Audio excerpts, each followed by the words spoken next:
உமது அடியானின் வீடு என்றைக்கும் ஆசீர்வதிக்கப்பட்டிருப்பதாக. இந்த வசனம் நம்முடைய எல்லாருக்கும் வீடு இருக்கு. ஓகே ஓகே, உம்முடைய அடியானின் வீடு ஆசீர்வதிக்கப்பட்டிருப்பதாக. இப்போ வீடே இல்லாமல் பிளாட்ஃபார்மில் தங்கியிருக்கிறாங்க.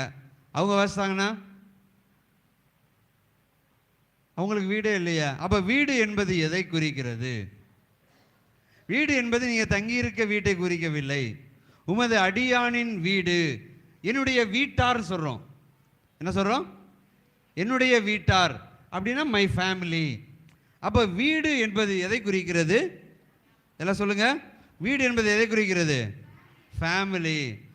ஆண்டவரே, உம்முடைய ஆசீர்வாதத்தினாலே எங்க குடும்பம் ஆசீர்வதிக்க, எல்லாம் சொல்லுங்க, உம்முடைய ஆசீர்வாதத்தினாலே எங்க குடும்பம் ஆசீர்வதிக்கப்பட்டிருப்பதாக.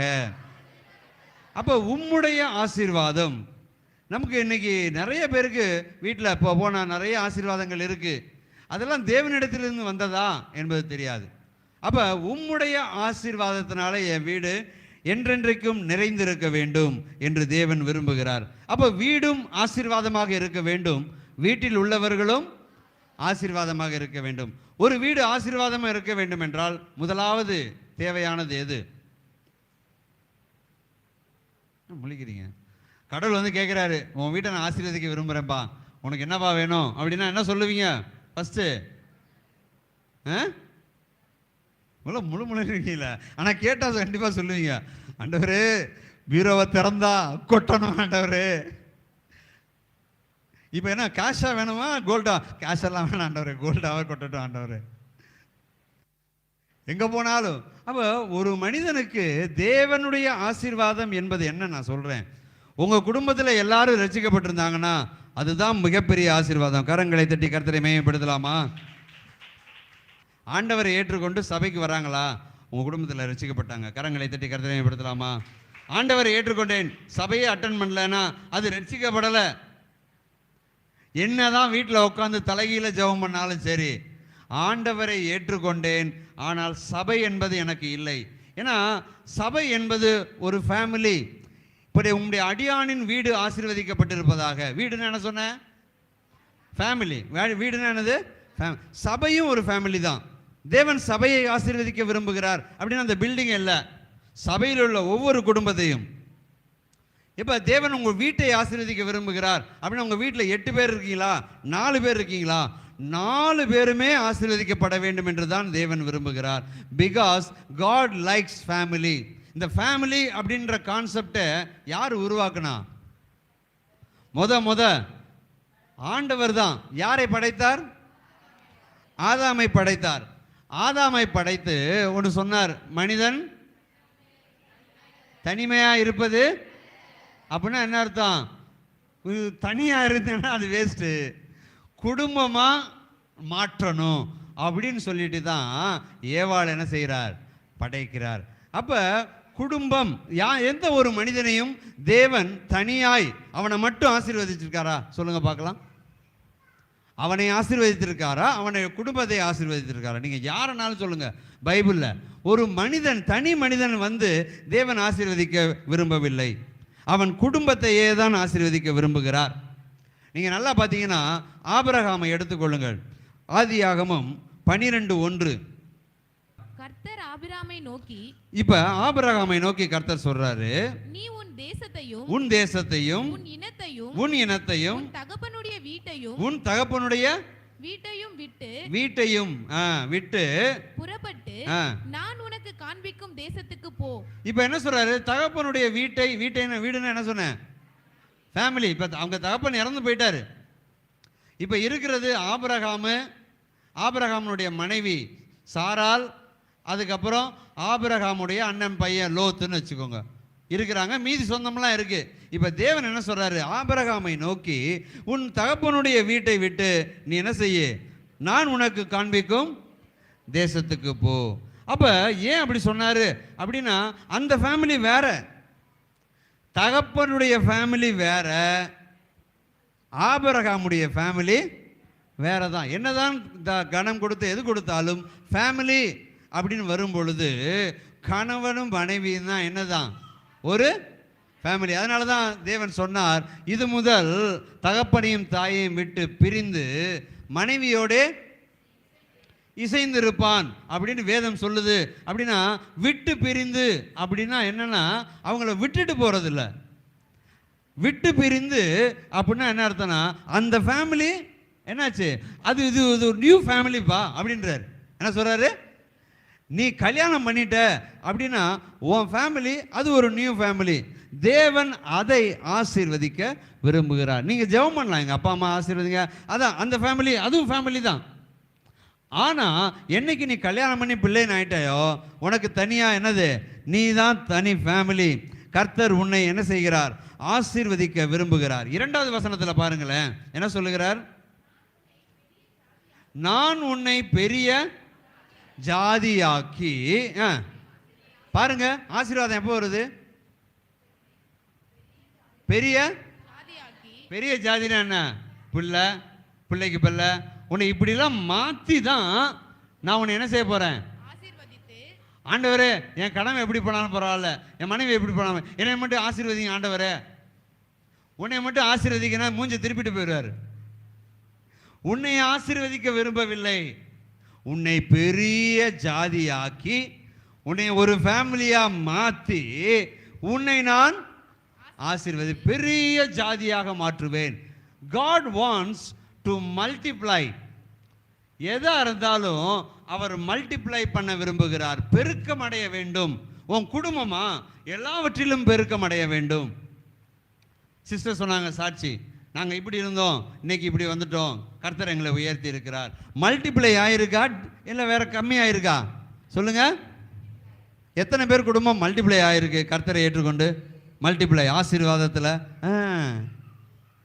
ரெட்சிப்பில், ஆவிக்குரிய விதத்தில் மல்டிப்ளை ஆயிருக்கீங்களா? எல்லாத்துலேயுமே மல்டிப்ளை ஆகணும். நீ இருந்த வண்ணமாகவே இருக்கக்கூடாது. முன்னாடி நான் சர்ச்சுக்கே போக மாட்டேன், இப்போ நான் சர்ச்சுக்கு வரேன், முடிஞ்சிருச்சு. அதுக்கடுத்து நான் இப்போ சர்ச்சுக்கு வந்துகிட்டே இருக்கேன், ஆனால் என்கிட்ட மாற்றமே இல்லை, இப்போ நான் என்ன கொஞ்சம் மாறுறேன். நான் சொல்கிறது புரியுதா? அப்போ ஒரு மாற்றம் இருந்து கொண்டே இருக்க வேண்டும். அப்போ பெரிய ஜாதி ஆக்கி, கர்த்தருக்கு கல்யாணம் பண்ணியா உனக்கு ஒரு குழந்தைய கொடுக்கணும் அப்படின்றது அவருடைய விருப்பம். நீங்கள் ஜெபம் பண்ணவே தேவையில்லை, ஆண்டவரே எனக்கு குழந்தை கொடுப்பீங்களா கொடுக்க மாட்டீங்களா, இல்லையா இது உன்னுடைய ரைட்ஸ். இது என்னது, உனக்கு தேவன் கொடுக்கிற ரைட்ஸு. நீ கல்யாணம் பண்ணி பிள்ளை வைத்து நீ பெரிய ஜாதியாகு, நான் உன்னை ஆசீர்வதிக்கிறேன் என்று ஆபிரகாமுக்கு சொன்னார். அதனால தான் அவங்க தனியாக சொல்லலை, ஆபிரகாமோட யார் இருந்தா, மனைவி சாராள் இருந்தாங்க. 2 பேரையும் சேர்த்து தான் பெரிய ஜாதி ஆக்கணும்னா வெறும் ஆபிரகாம் மட்டும் ஆக்க முடியாது. அப்போ குடும்பத்தை தேவன் ஆசீர்வதிக்க விரும்புகிறார். நம்முடைய சபை குடும்பம், அதான் சொன்னேன், குடும்பத்தை நடத்த தெரியாதவன் சபையை நடத்தக்கூடாது. தேவன் எப்பொழுதுமே பாருங்களேன் குடும்பத்தையும் கம்பேர் பண்ணுவார், சபையும் கம்பேர் பண்ணுவார். என்னன்னைக்கு எத்தனை பேருக்கு என் குடும்பம் ஆசீர்வாதமாக இருக்கணும்னு ஆசைப்படுறீங்க? மீதி பேருக்குலாம் ஆசை இல்லையா? அப்படியே கை வச்சுக்கோங்க, அப்படியே கை வச்சுக்கோங்க. அந்த குடும்பத்தை எடுத்துகிட்டு சபை போடுங்க. எத்தனை பேர் என் சபை ஆசீர்வாதமாக இருக்கணும் நினைக்கிறீங்க? ஏன்னா கையை கீழே போடக்கூடாதுன்னு சொல்லிட்டேனே. அப்படி இப்போ கையை கீழே போட்டு தூக்கி பார்க்கலாம். எத்தனை பேர் என் சபை ஆசீர்வாதமாக இருக்கணும்னு நினைக்கிறீங்க? சூப்பர், கரங்களை தட்டி கரங்களை தட்டி. அதுதான் குடும்பத்தையும் சபையும் சைமல்டேனியஸாக ஆண்டவர் போய்கிட்டே இருப்பார். குடும்பம் மல்டிப்ளை ஆகணும்னு தேவன் விரும்புகிறார். அப்போ சபையும் என்ன ஆகணும், மல்டிப்ளை ஆகணும். மல்டிப்ளை ஆயிருக்கு. 2 பேரை வச்சு ஆரம்பித்த சபை இன்னைக்கு இவ்வளோ பேரை கொடுத்துருக்கிறார் கர்த்தர். மல்டிப்ளை ஆயிருக்கு, ஆனால் பத்தாது. நான் சொல்கிறேன், இந்த வருடத்தின் இறுதிக்குள்ளாய் இப்போ எத்தனை பேர் இருக்கீங்களோ இதே போல் டபுள் மடங்காக ஆறணும். எத்தனை பேருக்கு ஆசை இருக்குது? முதல்ல கை தூக்குங்க. ஆசை இருக்கா? ஆசை இருக்கா? ஜெபம் பண்ணுங்க. என் குடும்பத்துக்காக மாத்திரமே ஜெபம் பண்ணிக்கிட்டு இருந்தா கர்த்தர் அதில் விரும்புகிறவரல்ல. அப்போ உனக்குன்னு ஒரு சபை கொடுத்துருக்கேனே, அந்த சபைக்காகவும் என்ன செய்ய, நீ ஜெபம் பண்ணு. குடும்பமும் சபையும் ஒன்று தான். என் குடும்பத்தை ஆசீர்வதிங்கன்னு சொல்லும் போது என் சபையை ஆசீர்வதிங்க. எங்கள் அப்பாவை ஆசீர்வதிங்கன்னு சொல்லும் போது எங்கள் பாஸ்டரை ஆசீர்வதிங்க. எங்கள் அம்மாவை ஆசீர்வதிங்கன்னு சொல்லும் போது எங்கள் பாஸ்டர் அம்மாவை ஆசீர்வதிங்க. ஆண்டவர் அப்படி ஒவ்வொருத்தரா, என் தம்பி ஆசீர்வதிங்க அப்படின்னு சொல்லும்போது என் குடும்பத்தில் உள்ள இந்த குடும்பத்தை ஆசீர்வதிங்க. அவங்க தான். அதனால தான் நம்ம கை கொடுத்து பிரதர் சிஸ்டர் சொல்கிறோம். எப்படி உங்கள் அண்ணன் நல்லா இருக்கணும், உங்கள் அக்கா நல்லா இருக்கணும்னு நீங்கள் நினைக்கிறீங்களோ, அதுபோல் என் குடும்பத்தில் உள்ள இந்த குடும்பம் நல்லா இருக்கணும், அந்த குடும்பம் நல்லா இருக்கணும், என்னை பொறுத்தவரையும் என் பிள்ளைங்க எல்லாமே நல்லா இருக்கணும் தான் நான் நினைக்கிறேன். அதே போல் இங்கே வந்திருக்கீங்களா, ஒவ்வொரு குடும்பமும் இயேசுவின் நாமத்தில் ஆசீர்வதிக்கப்படுவதாக. நீங்கள் மல்டிப்ளை ஆவதை தேவன் விரும்புகிறார், நானும் விரும்புகிறேன். அப்போ வர்த்திக்க பண்ண வேண்டும். கர்த்தர் அநேக ஆசீர்வாதங்களை, செழிப்பை கொடுக்க வேண்டும். எல்லாமே ஆசீர்வாதம் தான். ரட்சிப்பு வேண்டும், ரட்சிக்கப்பட வேண்டும், சுகம் வேண்டும், சமாதானம் வேண்டும். இது எல்லாம் உங்கள் குடும்பத்தில் வேண்டும். வெறும் செழிப்பு மாத்திரம் இருந்தால் ஒன்றுமே இல்லை. வெறும் செழிப்பு இருந்தால் காலு மட்டும் வீங்கிக்கிட்டே போகுதுன்னு அர்த்தம். வெறும் ரட்சிப்பு மட்டும் இருக்கு, செழிப்பு இல்லை அப்படின்னா தலை மட்டும் வீங்கிக்கிட்டே போகுதுன்னு அர்த்தம். ரட்சிப்பு இருக்கணும், என்ன இருக்கணும், சமாதானம் இருக்கணும், சந்தோஷம் இருக்கணும், அதே மாதிரி செழிப்பு இருக்கணும் உங்களுடைய வாழ்க்கையில், என்னுடைய வாழ்க்கையில். ஆனால் இதில் எல்லாவற்றிலும் முதலானது எது? இப்போ தேவன் 10 கட்டளை கொடுத்தார். முதல் கட்டளை என்ன? என்னை அன்றி வேற தேவர்கள் உனக்கு வேணான்னு சொன்னார். முதல் கட்டளை. லாஸ்ட்ல கொடுக்கலாம்ல. அப்ப முதலாவது சொல்லிடுறேன்பா, முத சொல்றதுதான் உன் மைண்டில் நிற்கும். அதுக்கப்புறம் உள்ள கட்டளை 10 தெரியுமா? தெரியாது. எத்தனை பேருக்கு 10 கட்டளை அப்படி வரிசையா தெரியும்? பரவாயில்லப்பா, கைத்தட்டுங்க. இப்ப கட்டளை எல்லாருக்கும் ஞாபகம் இருக்கா? ஏன் எடுத்தோன்னே முதல் சீன், ஃபர்ஸ்ட் சீன் அப்படின்னு அப்படியே பார்த்துட்டு. நான் சின்ன பிள்ளையில படத்துக்கு போகும்போது அந்த எழுத்து போட ஃபர்ஸ்ட் சீன் இருக்குல்ல, அதுக்கு போயிருன்னு சொல்லிட்டு எங்கள் வீட்டில் என்னென்ன வேலை சொல்கிறாங்களோ அது எல்லாம் முகம் கோணாம 10 நிமிஷம் செய்ய வேண்டிய விலையை 5 நிமிஷத்தில், அது கூட்டுக்களவாணின்னு சொல்லுவாங்கல்ல, அண்ணன் அக்கா எல்லாம் அப்படியே பரபரப்பாக இருப்பாங்க. எல்லாம் சேர்ந்து முடிச்சாச்சு போங்க. அங்கே எடுத்தோன்னே ஒரு பாட்டு போடுவான். பாட்டு போட்டுட்டு தான் சாமி பாட்டு ஒன்று போடுவான். போட்டுட்டு தான் அந்த படத்தை போடுவான். அது வெளியில் கேட்கும், ஐயோ சாமி பாட்டு போட்டா, சீக்கிரம் ஓடு சீக்கிரம். ஏன்? சீனை பார்த்தே ஆகணும். கட்டளையை ஃபாலோ பண்ணியே ஆகணும். இன்னைக்கு நான் சொல்றேன், உங்க குடும்பம் ஆசீர்வாதமா இருக்கணுமா? ஆண்டவரே, உமது அடியானின் வீடு உமது ஆசீர்வாதத்தினால நிறைந்திருக்க வேண்டும் என்றால் நான் ஆசீர்வாதமா என்ன தெரியுமா சொல்றேன்? ரட்சிப்பு. கரங்களை தட்டி கர்த்தரை மேம்படுத்தலாமா? எத்தனை பேர் என் கணவன் ரட்சிக்கப்படணும், என் மனைவி ரட்சிக்கப்படணும், என் பிள்ளைகள் ரட்சிக்கப்படணும் சொல்லி உளுந்து கடந்து ஜெபம் பண்றீங்க? எனக்கு பணம் வேணும், சுகம் வேணும், இதெல்லாம் விடுமா? அதுதான் ஃபர்ஸ்ட். அப்ப என்ன அர்த்தம்னா, என்னை என்று வேற தேவர்கள் வேணாம், நீ என்னைய பிடிச்சிட்டாலே போதும், மீதி 9, 10 நீ என்ன செஞ்சிருவ, நீ ஆட்டோமேட்டிக்கா உனக்கு வந்துடும். ஆண்டவர் தான் எனக்கு தெய்வனை இருக்க பிடிச்சிட்டேன்னா மீதி உள்ளதெல்லாம் ஆட்டோமேட்டிக்கா வந்துடும். அப்போ அதே தான் நான் இன்னைக்கு சொல்கிறேன். உன் குடும்பத்தில் ஆண்டவரே சமாதானம் தாங்க, சந்தோஷம் தாங்க, பணம் தாங்க, இது தாங்க, எல்லாத்தையும் விடு. கட்டளையாக ஒன்று சொல்கிறேன், ஆசீர்வாதமாக சொல்கிறேன், உங்களுடைய குடும்பம் எல்லாரும் ரட்சிக்கப்பட்டு இந்த சபையில் வந்து உட்காரணும். ஹல்லேலூயா. இந்த வருடத்தில் நீங்கள் ஒரு டார்கெட்டாக எடுங்க. சிஸ்டர் சொன்னாங்க, என் புருஷன் போகவே மாட்டார் சர்ச்சுக்குன்னு. அதே மனைவி அதே புருஷன் இப்போ எப்படி சர்ச்சுக்கு வராருன்னு எனக்கு தெரியல. யாருக்கிட்ட வந்த மாற்றம், அவர்கிட்டயா மனைவி கிட்டையா என்பது எனக்கு தெரியல. மனைவி ரொம்ப ஒருவேளை ஸ்ட்ரிக்டாக, நானே சர்ச்சுக்கு போகிறேன், ஆனால் அப்பயும் அப்படி தான் போயிருப்பாங்க, என்னன்னு புரியல, தனியாக கேட்டுக்கலாம். ஆனால் ஏதோ ஒரு மாற்றம் நடந்து வரோம் பார்த்தீங்களா? அது போல தான் இன்னைக்கு நீங்கள் தலைகீழ நிற்பீங்களோ, சண்டை போடுவீங்களோ, என்ன செய்வீங்களோ தெரியாது, விழுந்து ஜெபம் பண்ணுவீங்களோ தெரியாது. உங்கள் கணவனோ உங்கள் மனைவியோ உங்கள் பிள்ளைகளோ ரட்சிக்கப்பட்டு சபையில் வந்து உட்காருவதை தேவன் விரும்புகிறார். அந்த ஆசீர்வாதத்தை முதலாவது நான் உனக்கு கொடுக்குறேன்.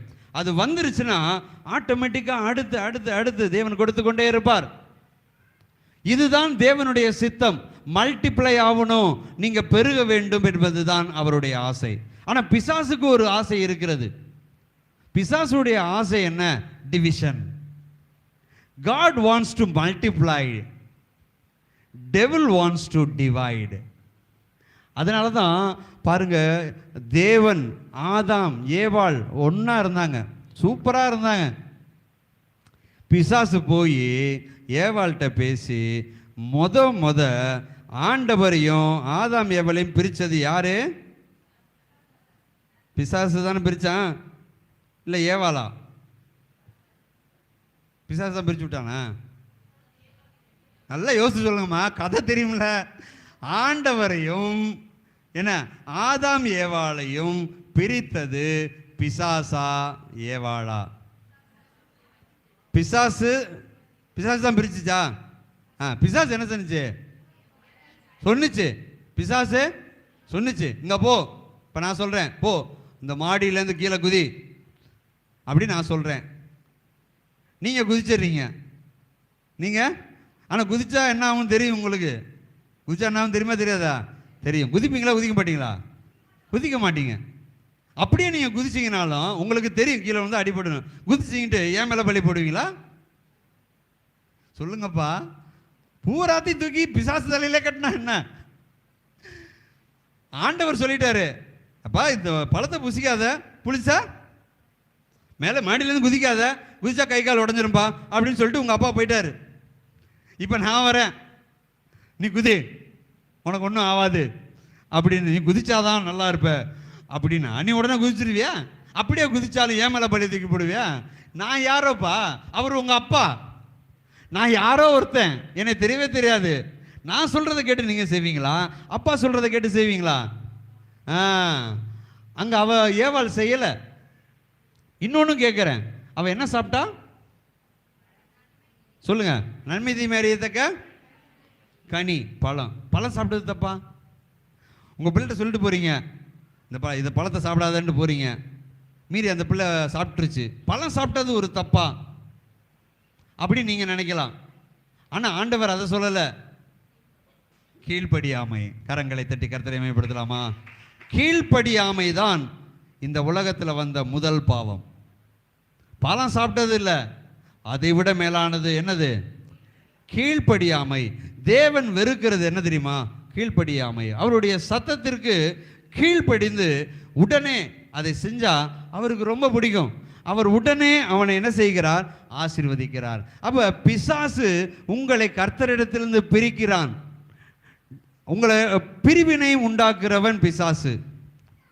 பெருக்கத்தை உண்டாக்குகிறவர் யாரு? தேவன். ஆதியாகமம் 3:22 வாசிங்க. இதோ மனுஷன் நன்மை தீமை அறியத்தக்கவனாய் நம்மில் ஒருவனை போல் ஆனான். இப்பொழுதும் அவன் தன் கையை நீட்டி ஜீவ விருட்சத்தின் கனியையும் பறித்து புசித்து என்றென்றைக்கும் உயிரோடு இராதபடிக்கு செய்ய வேண்டும் என்று அவன் எடுக்கப்பட்ட பண்படுத்த தேவனாய கர்த்தர் அவனை ஏதேன் தோட்டத்திலிருந்து அனுப்பிவிட்டார். என்ன பண்ணிட்டாராம்? வெளியே போடா அப்படின்னு சொல்லி என்ன பண்ணிட்டாராம்? அப்ப பிரிவினை, கெட் அவுட் அப்படின்ட்டாராம் ஏதேன் தோட்டத்திலிருந்து. ஆனா முதல்ல படைக்கும் போது என்ன சொன்னாரு? இந்த பூமியெல்லாம் படைச்சு நீங்கள் ஆளக்கடவீர்கள். அப்ப நான் திருப்பியும் சொல்றேன், உங்களுக்கென்று பல ஆசீர்வாதங்களை தேவன் வைத்திருக்கிறார், எனக்கென்று பல ஆசீர்வாதங்களை வைத்திருக்கிறார், மிகப்பெரிய ஆசீர்வாதங்கள். ஆனால் அதை நான் சுதந்திரித்துக் கொள்வதும் அதை நான் கைவிட்டு போவதும் ஆண்டவரிடத்துல கிடையாது. அதுதான் நான் சொல்ல வரேன். நம்முடைய கீழ்ப்படியாமையின் நிமித்தம் அந்த ஆசீர்வாதங்களை நம்மால் இழந்து போக முடியும். அப்ப நம்முடைய சபை என்பது ஃபேமிலி. ஒருவரை ஒருவர் நாம் விசாரிக்க வேண்டும். எப்படி இருக்கீங்கன்னு கேட்கணும். நான் ஒன்றும் உங்களை உதவி செய்ய சொல்லலை, இது செய்யுங்க ஹெல்ப் பண்ணுங்க அப்படி சொல்லலை. எப்படி இருக்கீங்க, நல்லா இருக்கீங்களா அப்படின்றத இன்னைக்கு நான் பார்ப்பேன். எல்லாரையும் இன்னைக்கு பார்த்துட்டு தான் போகணும், ஒருவரை ஒருவர். ஏன்னா தேவன் ரொம்ப அருமையாக சொல்லிட்டாரு, இது ஒரு ஃபேமிலி. அதனால தான் தேவன் சொன்னாரு, தேவன் இணைத்ததை மனிதன், ஒரு ஃபேமிலி வெட்டிங் அப்படின்னா கர்த்தர் தான் இணைக்கிறார். அதான் வேதம் சொல்லுகிறது, கர்த்தர் இணைத்ததை மனிதன் பிரிக்காது இருப்பானாக. அப்ப தேவனுக்கு வெட்டிங் பிடிக்குமா சொல்லுங்க? வெட்டிங் பிடிக்கும். அதனால தான் மொதல் அற்புதமே எங்க போனாரு சொல்லுங்க? அது மட்டும் நல்லா தெரியும். கானா ஒரு கல்யாணத்துக்கு போறாரு. நான் முத அற்புதம் செய்யணும், எங்க அற்புதம் செய்யலாம்னு யோசிக்கிறார். கர்த்தர் எந்த இடத்துல இணைக்கிறாரோ அந்த இடத்துல போய் நான் என்ன செய்யணும்? அற்புதம் செய்ய வேண்டும். தன்னுடைய அற்புதத்தை ஒரு வெட்டிங் ஃபங்க்ஷன்ல தான் ஆரம்பிக்கிறார். அப்ப கர்த்தர் நம்ம எப்பொழுதும் இணைந்து இருக்க வேண்டும். கல்யாணம் பண்ணிட்டு அப்ப கணவன் மனைவி எப்படி இருக்கணும் சொல்லுங்க? இணைந்து இருக்கணுமா, சண்டை போடணுமா?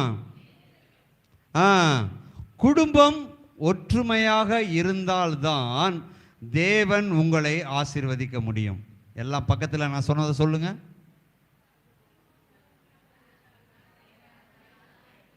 சொல்லுங்க சொல்லுங்க, இல்லை உங்களுக்கே சொல்லிக்கோங்க. குடும்பம் ஒற்றுமையாக இருந்தால்தான். நான் இங்கிலீஷில் சொல்லும் போது இன்னொன்று சொல்கிறேனே, உங்கள் குடும்பத்தில் ஒற்றுமை இல்லைன்னா God cannot bless, God will not bless அப்படி சொல்ல முடியாது. God will not bless அப்படின்னா அவரால் ஆசீர்வதிக்க முடியும், ஆனால் ஆசீர்வதிக்க மாட்டார். God cannot bless அப்படின்னா என்ன?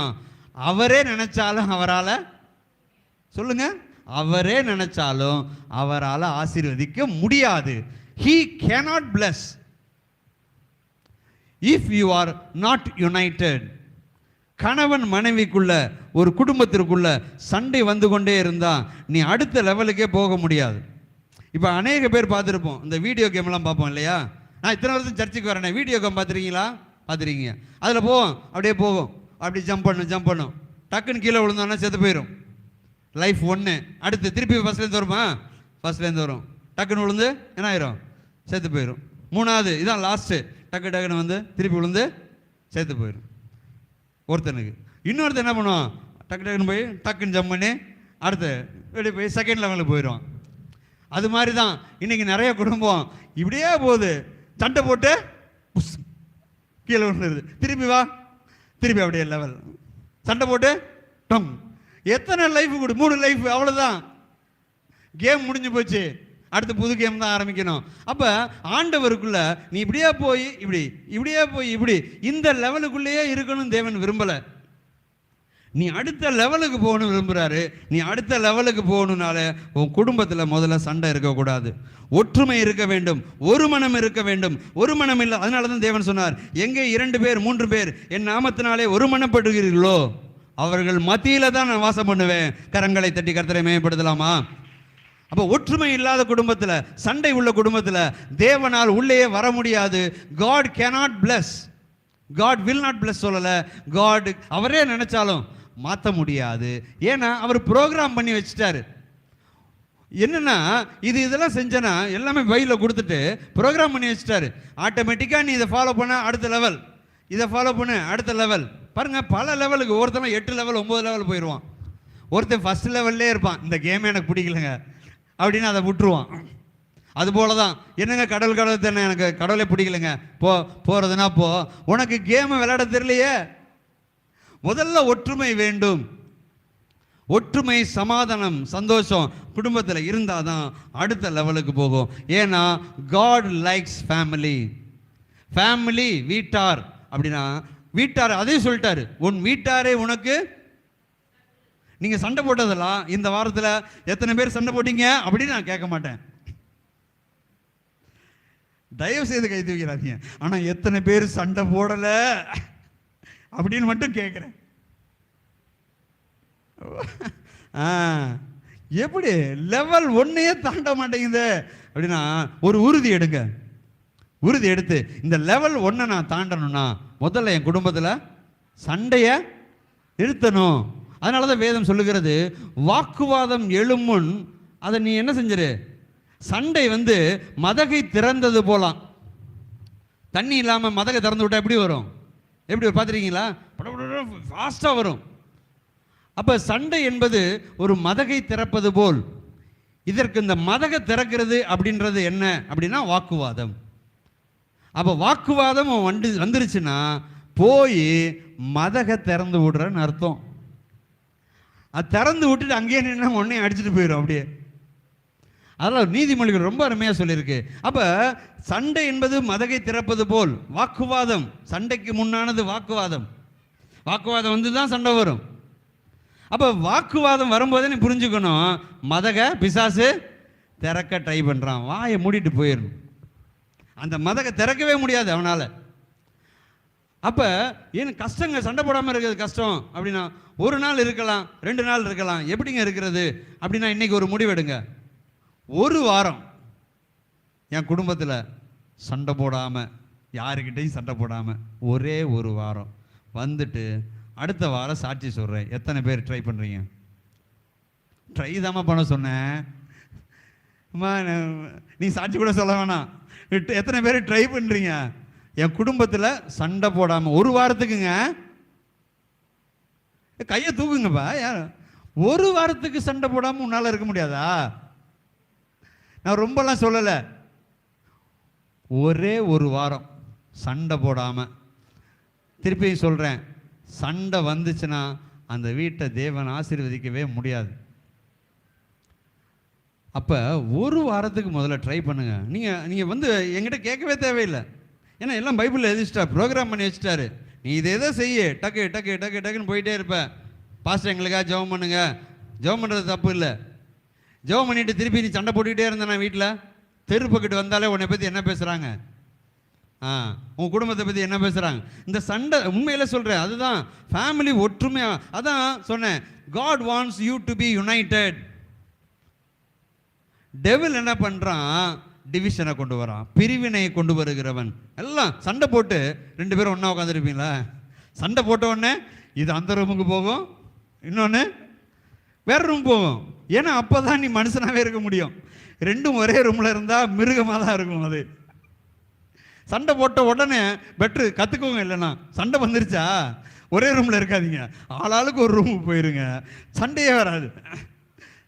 2 ஆளும் ஒரே ரூமில் இருந்தீங்கன்னா அவ்வளோதான், அடுத்தடுத்து வந்துக்கிட்டே இருக்கும். லெவல் 1லேருந்து சண்டையிலே இருக்குங்க.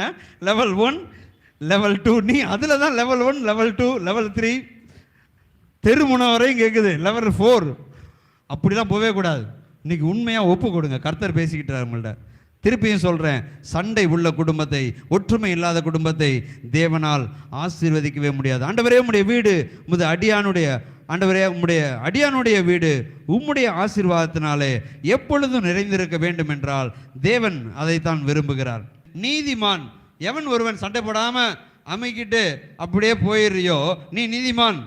நீதிமானுடைய சிரசின் மேல் ஆசீர்வாதங்கள் தங்கும். ஆசீர்வாதங்கள் தங்கும். எங்க இருக்குமா? எல்லாம் கை வைங்க, நீதிமான்லாம் கை வைங்க.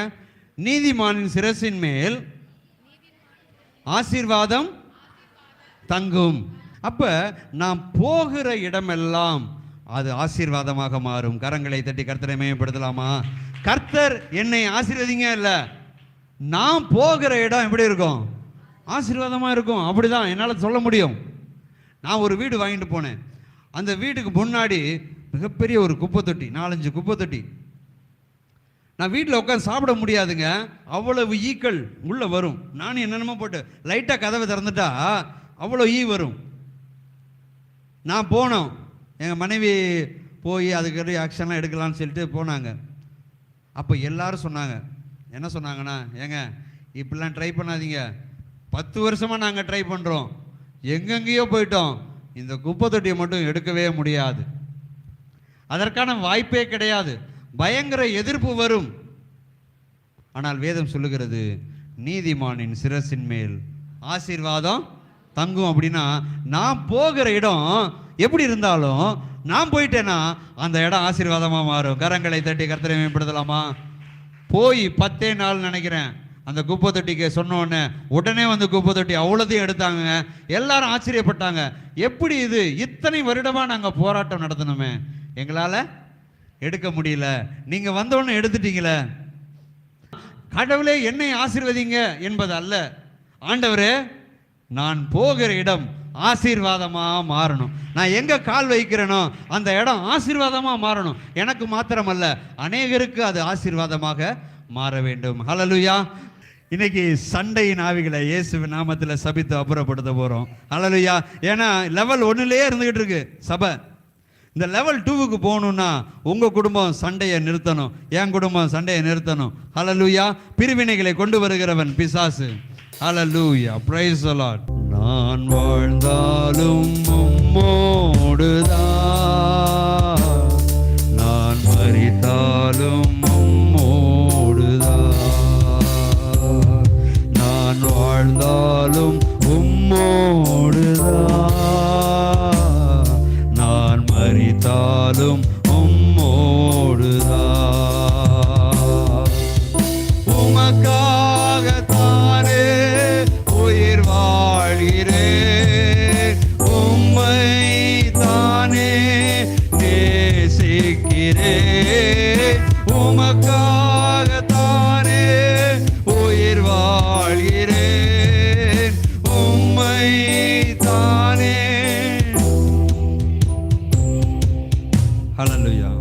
திருப்பியும் சொல்றேன், உங்க பிள்ளைங்களை ரொம்ப நேசிக்கணும். கணவனை விட, மனைவியை விட, பிள்ளைகளை விட தேவனை அதிகமா நேசிங்க. இவங்க எல்லாம் ஆசீர்வதிக்கப்படுவாங்க. உங்க மனைவி ஆசீர்வதிக்கப்படும், உன் பிள்ளைங்க ஆசீர்வதிக்கப்படும். நீ தேவனை அதிகமா நேசிதான். நான் வாழ்ந்தாலும் உம்மோடு தான் இருப்பேன், மரிச்சாலும் அங்கதான் வருவேன்.